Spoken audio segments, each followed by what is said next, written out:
केंद्रीय कृषी मंत्री शिवराज सिंह चौहान साहेब, दूसरे केंद्रीय मंत्री राजीव रंजन सिंह जी,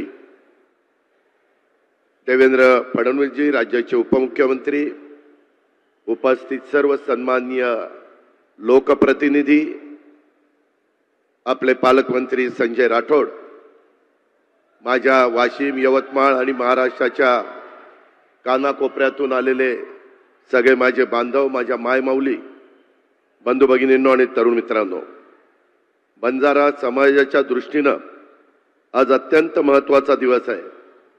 कारण देशाचे लोकप्रिय पंतप्रधान विकास पुरुष आदरणीय श्री नरेंद्र मोदी साहेबांच्या हस्ते बंजारा विरासत नगारा म्युझियमचं उद्घाटन झालेलं आहे. तसंच प्रधानमंत्री किसान सन्मान निधीच्या 18व्या हप्त्याचं नमो शेतकरी महासन्मान निधी योजनेच्या 5व्या हप्त्याचं वितरण शेतकरी उत्पादक संघटनांचे राष्ट्रपतींसारख्या इतर उपक्रमांचे देखील आज लोकार्पण आपल्या सर्वांच्या साक्षीने होत आहे. या प्रसंगी उपस्थित मंचावरील सर्व मान्यवरांचं आणि राज्यातल्या सर्व बंजारा लमाम समाजातल्या माझ्या बंधू भगिनींचं आणि तरुण मित्रांचं मी स्वागत करतो. या निमित्तानं बंजारा समाजाच्या श्रद्धास्थान असलेल्या पोहरादेवी येथील जगतजननी देवी जगदंबा मातेच्या चरणी नतमस्तक होतो. संत सेवालाल महाराज, संत रामराव महाराज, संत जेठालाल महाराज यांना वंदन करतो. या ठिकाणी उपस्थित बंजारा लबाना समाजातल्या सर्व संत महंत यांना देखील अभिवादन करतो. राज्यात मोठ्या उत्साहामध्ये नवरात्र उत्सव सुरू केलेला साजरा होत आहे. स्त्री शक्तीचा, मातृशक्तीचा जागर केला जातोय.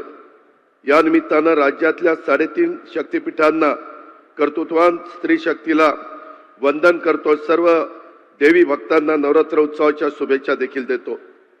पोहरादेवी येथील हे बंजारा विरासत नगारा म्युझियम देशातल्या बंजारा समाजाची संस्कृती, परंपरा, वारसा, अस्मिता, इतिहास याचं गौरवशाली प्रतीक ठरेल. म्युझियमच्या रूपाने एक भव्य, प्रशस्त, आकर्षक, वैभवशाली वास्तू इथं उपलब्ध झाल्याबद्दल मी आपणा सर्वांचं मनापासून अभिनंदन करतो.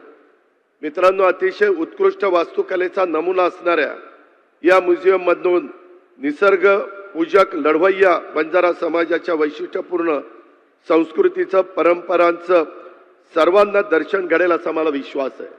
याची सुरुवात राज्याचे मुख्यमंत्री देवेंद्रजी असताना 2017ला 25 कोटी रुपये देऊन संजय राठोड यांनी सगळ्यांनी पुढाकार घेतला. इथल्या सगळ्या सहकारी मित्रांनी सपोर्ट केला आणि नंतर ज्यावेळेस देवेंद्र परत इथं आले त्यांनी 25 कोटीच्या नंतर 100 कोटी रुपये जाहीर केले. परंतु ज्या पद्धतीनं काम झालं ते बघत असताना एकनाथराव शिंदे, देवेंद्रजी, आम्ही सगळ्यांनी नंतर हा प्रोजेक्ट 700 कोटीपर्यंत गेला.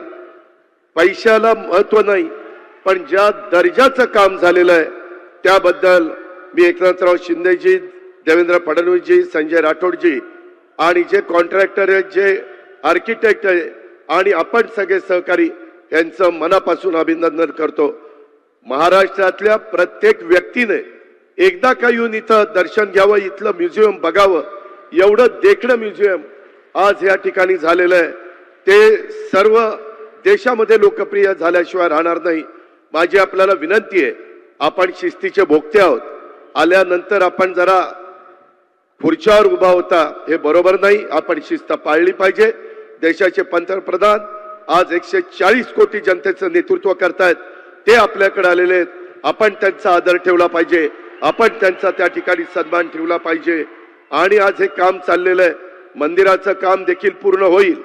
तुम्ही काळजी करू नका. माझ्यानंतर मुख्यमंत्री सांगतीलच, देवेंद्रजी सांगतील, पण राज्याचा उपमुख्यमंत्री म्हणून मी तुम्हाला शब्द देतो, सरकारच्या वतीनं इथून पुढे हे काम पूर्ण होण्याच्या करता कोणत्याही प्रकारचा निधी कमी पडणार नाही हा शब्द मी आपल्याला सगळ्यांना देतो.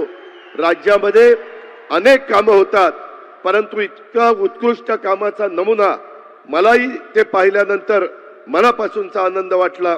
आज मला स्वर्गीय वसंतराव नाईक साहेबांचे आणि स्वर्गीय सुधाकर नायकांची आठवण आल्याशिवाय राहत नाही. मी त्यांना पण भावपूर्ण श्रद्धांजली अर्पण करतो. आणि एकंदरीतच वेळ बराच झालेला आहे, बाकीच्यांना पण बोलायचं आहे, परंतु आदरणीय मोदी साहेबांचं हे विकासाचं विजन असलेले नेते, महाराष्ट्राचे महायुतीचं विकास सरकार यांच्या त्यांच्या मार्गदर्शनाखाली महाराष्ट्राच्या विकासासाठी कटिबद्ध आहे. आदरणीय श्री मोदी साहेबांच्या दूरदृष्टीमुळे देशाचा विकास आज वेगाने होतोय. केंद्र सरकारच्या मदतीनं महाराष्ट्राच्या विकासाची गाडी देखील पूर्ण वेगाने धावते. आपल्या सर्वांचा एकजुटीचा त्याचा वेग भविष्यात अनेक पटींना आपल्याला वाढवायचा आहे. आणि मला दुसऱ्या एका गोष्टीचा आभार मानायचा आहे. मराठी भाषेला अभिजात भाषेचा दर्जा देण्याचा निर्णय माननीय पंतप्रधान नरेंद्र मोदी साहेबांनी आणि त्यांच्या मंत्रिमंडळाने घेतला. 13 कोटी महाराष्ट्रीयन बांधवांच्या वतीनं मी त्यांचे मनापासून आभार मानतो, त्यांना मनापासून धन्यवाद देतो. अनेक सरकार आली, अनेक सरकार गेली, परंतु कधी मराठी भाषेला अभिजात भाषेचा दर्जा देण्याची मागणी कोणी पूर्ण करू शकलं नाही. ते फक्त मोदी साहेबांनीच केलेले, हे आपल्याला मान्यच करावं लागेल. एकंदरीतच या निर्णयामुळे मराठी भाषेचा गौरवशाली इतिहास, समृद्ध सांस्कृतिक वैभव जगभर पोचणार आहे. मराठी भाषा ही ज्ञान भाषा आहे, अर्थांजनांची भाषा बनण्यास यामुळे मदत होणार आहे. त्याबद्दल खरोखरीच तमाम महाराष्ट्रात आणि जगामध्ये जिथं जिथं मराठी माणूस आहे त्या सर्वांना आनंद झालेला आहे, आपल्याला आनंद झालेला आहे. आज प्रधानमंत्र्यांच्या मार्गदर्शनाखाली बंजारा समाजास शेतकऱ्यांच्या विकासासाठी केंद्र आणि राज्य शासन यापुढे देखील कार्यरत राहील अशी ग्वाही मी देतो. बंजारा समाजाचं पुन्हा एकदा अभिनंदन करतो. एवढ्या प्रचंड संख्येने आपण मोदी साहेबांचं स्वागत करण्याच्या करता आला, त्याबद्दल तुम्हाला लाख लाख शुभेच्छा देतो आणि आपल्या सगळ्यांची रजा घेतो. जय हिंद, जय महाराष्ट्र. धन्यवाद माननीय अजित दादा पवार जी। और आइए अब हम अपने यशस्वी उप मुख्यमंत्री श्रीमान देवेंद्र फडणवीस जी के विचारों से लाभान्वित होते हैं। श्रीमान देवेंद्र फडणवीस जी। लोकशाही मराठी ऐका, पहा, जागरूक रहा।